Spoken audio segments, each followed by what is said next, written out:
हाँ जी, a very good evening to one and all. देखो यार, आप लोगों के लिए मैं यहाँ पे एक और सवाल लेके आ गया।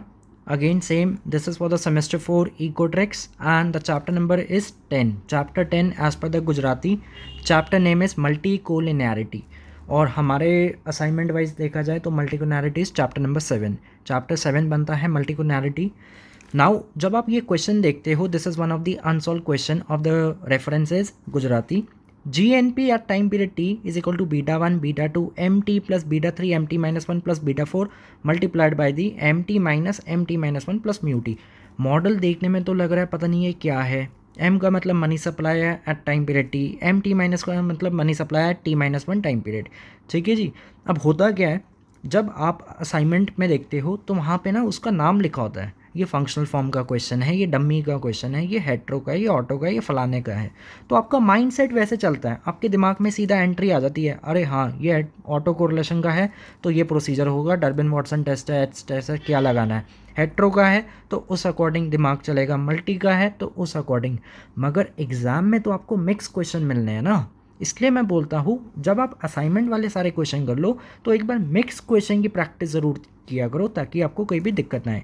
अब जब मैं इस मॉडल को देखूंगा तो वन गो में दिक्कत आती है पहचानने में ये कौन से चैप्टर का है। अगर असाइनमेंट में होता तो पता चलता भाई ये कौन सा चैप्टर का है, देन हम फिगर आउट कर लेते कि हाँ अगर इस चैप्टर का है तो मतलब क्या प्रोसीजर होता है सॉल्विंग का, या कौन सा टेस्ट लगाना है, या क्या बात कर रहा है क्वेश्चन।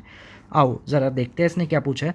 कहते हैं assume that you have the data to be estimate, would you succeed in estimating all the coefficient of model? No. Why?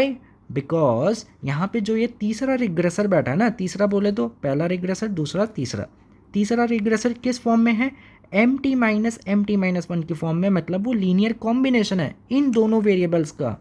So this shows there is a problem of multi collinearity. तो इससे पता चलता है कि यहाँ पे multi collinearity है। देखो मैंने आपको एक और आइडेंटिफिकेशन सिखा दी, जब भी मॉडल इस फॉर्म में बैठा हो और ऐसे कुछ वेरिएबल्स लगे हैं t फिर t-1, तो समझ जाना कि वो क्वेश्चन किसका है, मल्टी कोलिनियरिटी का। बहुत इंपॉर्टेंट बात बता रहा हूँ, ऐसे क्वेश्चंस आपको क्या पता पास्ट ईयर्स में ना मिले, and this is one of the fresh question. नया क्वेश्चन है, नया सवाल, मतलब जो पहले पेपरों में नहीं आ रखा। सो देख के पता चल जाएगा। अब कैसे पता चलेगा मल्टी कोलिनियरिटी? जब भी इस फॉर्मेट में क्वेश्चन हो, t-1 के फॉर्मेट में। दूसरी बात कहते हैं नहीं कर सकते तो बताओ कौन से कोफिशिएंट है जो एस्टिमेट कर सकते हैं। हमने बोला भाई देखो पहले तो आप इसको मल्टीप्लाई करके सही करो इक्वेशन को। बीटा 4 mt बनेगा, ये भी बीटा 2 mt है, तो बीटा 2 बीटा 4 को मैं एक तरफ कर दूँ, mt बाहर निकाल दिया, बीटा 3 माइनस बीटा 4 mt-1। अब ये आ गया।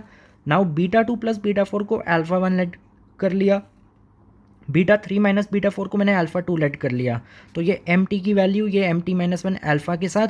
नाउ अल्फा कौन है? नए एस्टिमेटर है इस नए या मॉडिफाइड इक्वेशन के, hashtag modified Bharat. So now we can estimate beta 1 alpha 2, but we can not estimate the beta 2 beta 3 beta 4। तो ये नए वाले जो एस्टिमेटर्स आए आज मैं इसे निकाल सकता हूँ, क्योंकि आज की डेट में इसमें मल्टी कोलिनियरिटी की जो प्रॉब्लम है वो खत्म हो चुकी। थर्ड क्या पूछता है, कहता है मान लो अगर ये मॉडल में से हम इसको हटा दे, इज एब्सेंट mt-1, तो क्या होगा?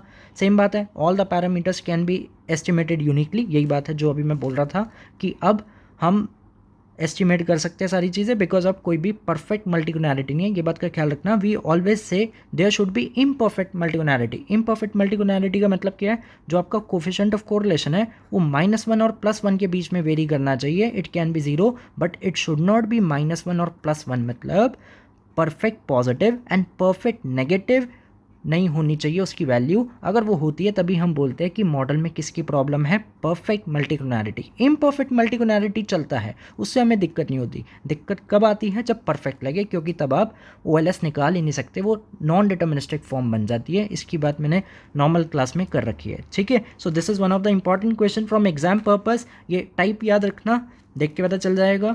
बाकी आपके आंसर प्लीज़ नोट कर लो, this is the way to write in the examination. और यही क्वेश्चन आपसे पूछेगा, यही 3 पार्ट थे जो गुजराती में लगे पड़े हैं in the chapter number 10, right. कुछ भी अगर आपको दिक्कत हो तो ये भैया नंबर तो आपके पास शायद हो, और ना है तो ये नोट कर लीजिए ये नंबर। कोई भी अगर आपको दिक्कत आती है, दुख है, परेशानी है पेपर के रिगार्डिंग, तो आप पूछ सकते हो, ठीक है जी। ओके जी, शुभ रात्रि।